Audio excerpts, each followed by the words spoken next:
បងប្អូនមើលភ្លឺស្រែជប៉ុនភ្លឺស្រែគេចាក់ស៊ីម៉ងនេះភ្លឺស្រែគេ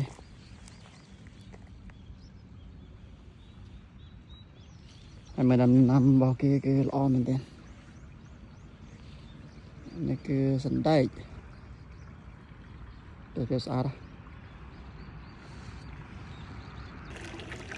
បើនិយាយរឿងបន្លែទឹកវិញគឺអត់ធំទេ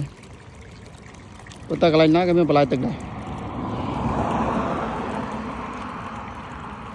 បន្លែទូចទេប៉ុន្តែបើនិយាយរឿងទឹកវិញគឺអត់ខ្វះប្រើទេមើលដំណាំជាពិសេសគឺសណ្ដែកជប៉ុនគេចូលចិត្តហូបសណ្ដែកមែនទេហើយសណ្ដែករបស់គេគឺនិយាយថាល្បីមែនទេមានប្រទេសខ្លះនាំចូលទៅលក់ទៀតអត់ព្រមនាំចូលទៅដាំហើយនាំចូលទៅលក់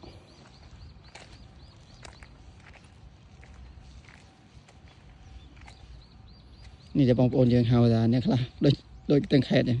ប៉ុន្តែរសជាតិរបស់វាគឺដូចមកអមហ្នឹងអ្នកស្លឹកនេះមានពីរពណ៌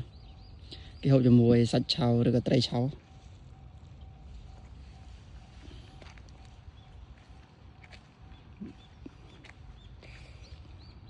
ដំណាំប៉ុណ្ណឹងលក់យកលុយទៅណាអស់ហើយមាន strawberry ទៀតហើយ strawberry